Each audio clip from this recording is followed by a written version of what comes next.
কমলাপুরের একটি গ্রামে রমেশ নামের এক লোক ছিল।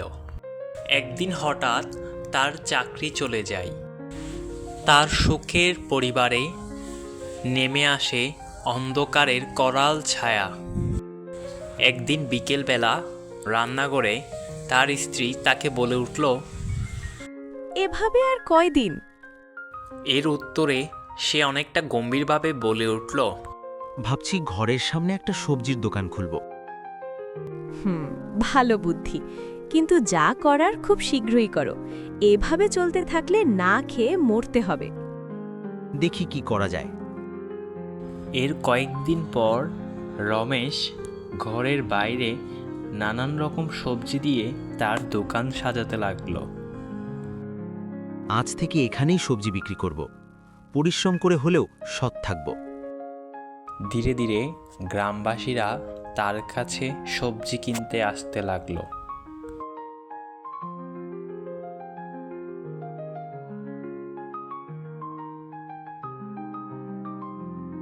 কাকা, আজই শুরু করলেন নাকি?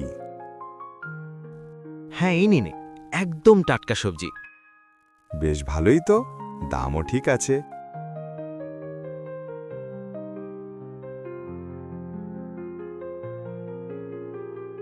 এরপর ধীরে ধীরে সে তার বিশ্বাসের মাধ্যমে সকলের কাছে পরিচিত হয়ে উঠল। কয়েকদিন পর তার দোকানে অনেক মানুষের ভিড়। একজন গ্রামবাসী বলে উঠল, কাকা, আপনার কাছ থেকে কিনলে আর বাজারে যেতে হয় না। আপনাদের বিশ্বাসটাই আমার সবচেয়ে বড় লাভ। ঠিক ওজন দেন বলেই সবাই আসে। সততা ছাড়া ব্যবসা চলে না। এভাবেই চলতে লাগলো তার দিন। রমেশের সততাই ব্যবসায় বরকত নিয়ে আসে। ব্যবসায় এত লাভ দেখে রমেশের মনে এক চিন্তা ঢুকে পড়ল। ইনকাম তো বেশ ভালো হচ্ছে, এত লোক আসে, 2 টাকা বেশি নিলে কি আর হবে। তারপর সে সিদ্ধান্ত নিল সকলের কাছ থেকে সে দাম বাড়তি নিবে এবং ওজনেও কম দিবে।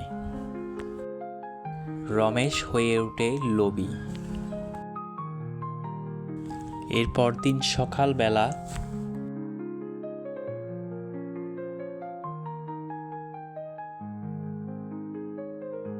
বেগুনের দাম কত? বেগুন 60 টাকা কেজি। গত সপ্তাহে তো 50 ছিল। আজকে বাজার দর বেড়েছে ভাই। আধা কেজি দিন। আজ দাম একটু বেশি না? বাজার দর বেড়েছে ভাই। এরপর রমেশ লোকটি থেকে কথার চলে দামেও বেশি নেয় এবং ওজনেও কম দিয়ে দেয়। কিছুদিন পর রমেশের দোকানের সামনে দুজন লোক ফিসফিস করে কথা বলতে থাকে। আমার তো মনে হচ্ছে আগের মতো ওজন দেয় না। আমারও তাই মনে হয়। রমেশ তাদের কথা শুনে ক্ষেপে গিয়ে বলে উঠল, এত সন্দেহ করলে অন্য জায়গা থেকে কিনুন। কয়েকদিন পর রমেশের দোকান শূন্য হয়ে পড়ে থাকে। এখন আর আগের মতো কেউ আসে না তার সবজি কিনতে।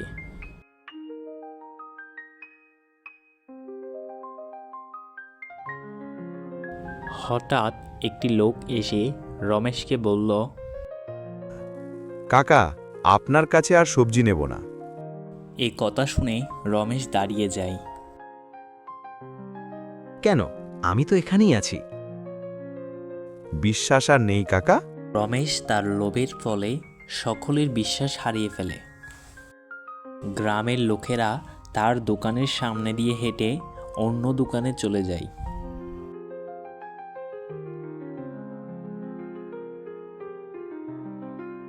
লোভই আমার সর্বনাশ করল। তারপর রমেশ অনেকটা হতাশ হয়ে বসে থাকল। এভাবেই কেটে যায় 6 মাস। সে বুঝতে পারল তার ভুল এবং সে আবার নিজের ব্যবসা সততার সাথে তৈরি করতে শুরু করল। আমি চেষ্টা করব সকলের বিশ্বাস আবার জাগানোর। সম্মান তৈরি করতে অনেক সময় লাগে, কিন্তু নষ্ট করতে 1 সেকেন্ডও লাগে না।